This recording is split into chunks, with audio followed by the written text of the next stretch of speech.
जय हिंद साथियों, फार्मा का पाठशाला में आप सभी का स्वागत है। मैं हूं आपका एजुकेटर डब्लू कुमार। एक लेटेस्ट न्यूज निकल कर सामने आया है। न्यूज यह है कि दुनिया का एक दो देश है जॉर्डन, जिसने कि कुष्ठ रोग पर पूरी तरह से काबू पा लिया है, यानी कि कुष्ठ रोग को पूरी तरह से खत्म कर दिया है। न्यूज की बात कर लेते हैं तो यह इंडिया टुडे की कटिंग है, जिसमें यह बताया गया कि जॉर्डन दुनिया का ऐसा पहला देश है जिसने कि लेप्रोसी को, यानी कि कुष्ठ रोग को अपने देश से खत्म करने में, उस पे काबू करने में सफलता पा ली है। यह सर्टिफाई किसने किया, आखिर कैसे पता चला कि इसने पूरी तरह से काबू कर लिया? तो इसका सर्टिफिकेशन किसने दिया है? डब्ल्यू ने दिया है। डब्ल्यू का फुल फॉर्म होता है वर्ल्ड हेल्थ ऑर्गेनाइजेशन। डब्ल्यू का फुल फॉर्म होता है वर्ल्ड हेल्थ ऑर्गेनाइजेशन, जो कि दुनिया में एक संस्था है जो कि हेल्थ के लिए काम करती है ताकि हमारा हेल्थ स्वस्थ रहे। ठीक है। अब ये डब्ल्यू जो वर्ल्ड हेल्थ ऑर्गेनाइजेशन है, इसके लिए जॉर्डन को सर्टिफिकेट दे रही है कि आपने पूरी तरीके से कुष्ठ रोग पे काबू पा लिया है।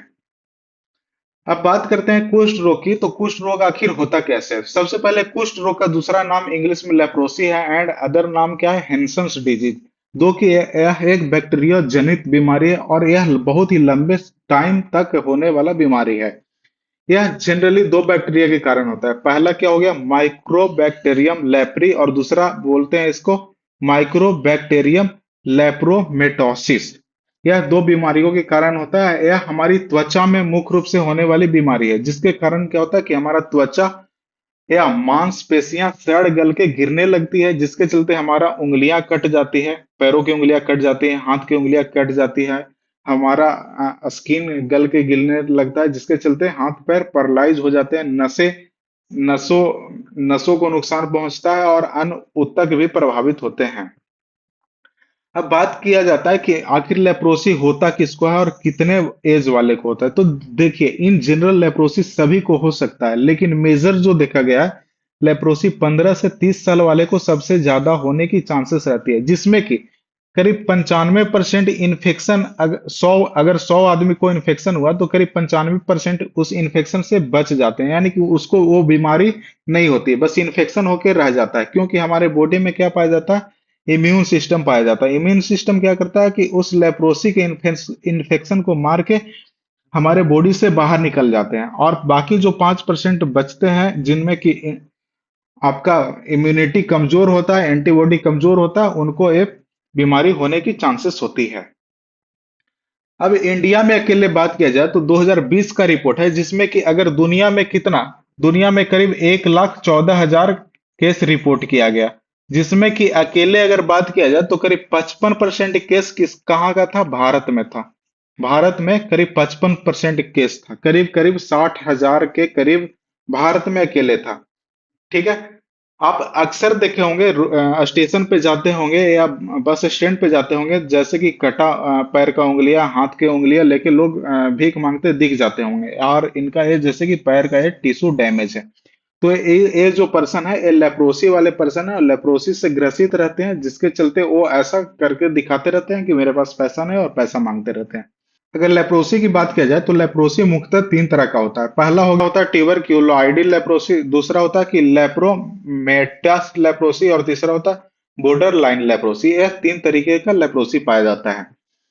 मेन सिम्टम की बात किया जाए लेप्रोसी में, तो स्किन पैचेस डेट में रेड और हैव लॉस ऑफ पिगमेंटेशन। जैसे कि समझिए, अगर हमारा ये हाथ है, हाथ की उंगलियां हैं, तो इस यहाँ पे अगर इंफेक्शन हुआ, ठीक है, तो यहाँ पे क्या हो जाएगा? स्किन पे ऐसे गड्ढा लाइक स्ट्रक्चर बन जाएगा, पैच बन जाएगा, और यहाँ से कलर हट जाएंगे, यानी कि जो हमारा ब्राउन रंग है वो खत्म हो जाएगा, और यहाँ पे व्हाइट व्हाइट टाइप का दिखने लगेगा या रेड दिखने लगेगा। दूसरा क्या होता है कि जहां पे एक पिगमेंट बना है, वहां पे सेंसेशन खत्म हो जाता है, यानी कि किसी तरह का सेंसेशन नहीं रहेगा।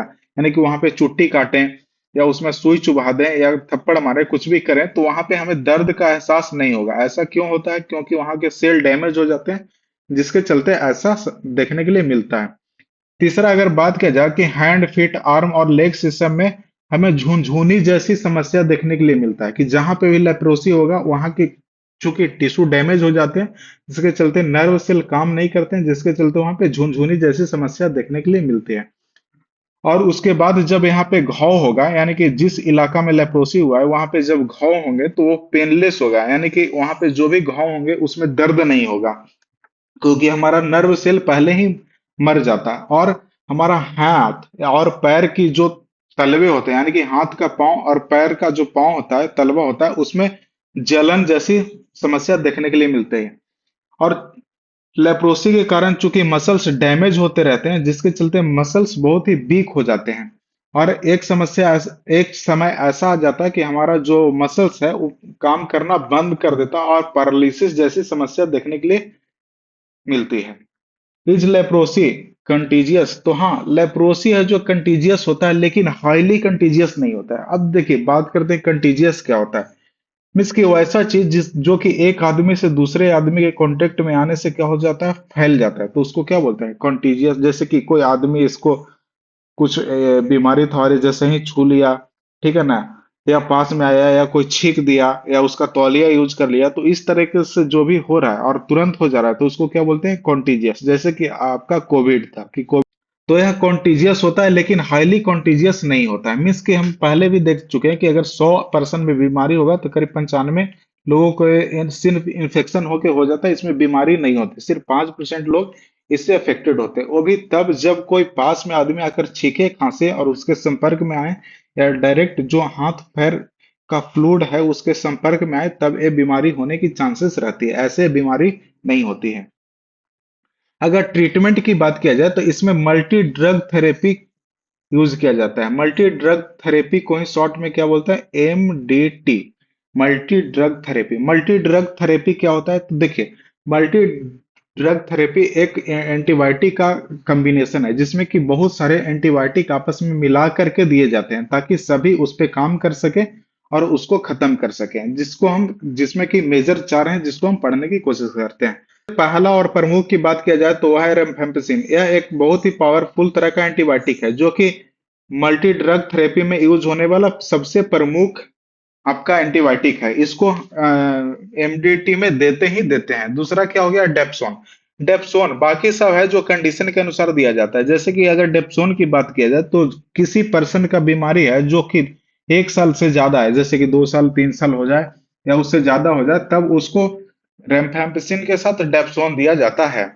अब बात करते हैं क्लोफाजीमाइन। क्लोफाजीमाइन एक एंटीबायोटिक दवा है। इसे तब दिया जाता है जब जो लेप्रोसी है या तो स्किन में हो या आई में हो। मीन्स कि लेप्रोसी के कारण स्किन इन्फेक्टेड हो या आई इन्फेक्टेड हो, तब क्लोफाजीमाइन रेमफेम्पिसिन के साथ दिया जाता है। अब बात किया जाए मोनोसाइक्लिन की, तो मोनोसाइक्लिन एक ऐसी दवा है जो कि मल्टीपर्पज के लिए यूज किया जाता है अकॉर्डिंग टू कंडीशन। यह ये भी एक लेप्रोसी की बहुत ही इंपॉर्टेंट दवा है।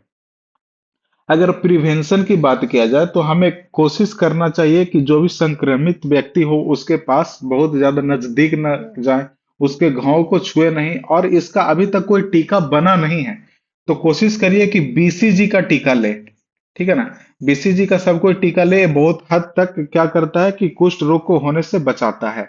ऐसे मैक्सिमम पर्सन को ये बच्चा में ही BCG का टीका दिया जा चुका है। तो आप BCG का फुल फॉर्म बताएंगे कमेंट बॉक्स में कि क्या होता है और इसको किसके सुरक्षा के लिए दिया जाता है। नीचे कमेंट बॉक्स में जाकर ये भी बताने की कोशिश करेंगे कि वर्ल्ड लेप्रोसी डे कब मनाया जाता है, जिससे कि आपको लेप्रोसी के बारे में प्रॉपर नॉलेज हो सके। अगर हमारा वीडियो अच्छा लग रहा है तो आपसे निवेदन, हमारे वीडियो को लाइक करिए, शेयर करिए, हमारे चैनल को सब्सक्राइब करिए और कमेंट करिए। और ऐसे ही हमारा वीडियो देखते रहिए। अगर इसका PDF चाहिए तो नीचे डिस्क्रिप्शन बॉक्स होगा, उसमें जाकर के आप टेलीग्राम का एक लिंक दिया होगा, उस पर क्लिक करेंगे तो टेलीग्राम में रीडायरेक्ट हो जाएंगे। वहां से आप इसका PDF भी प्राप्त कर सकते हैं। वीडियो देखने के लिए आपका बहुत बहुत धन्यवाद। Thank you.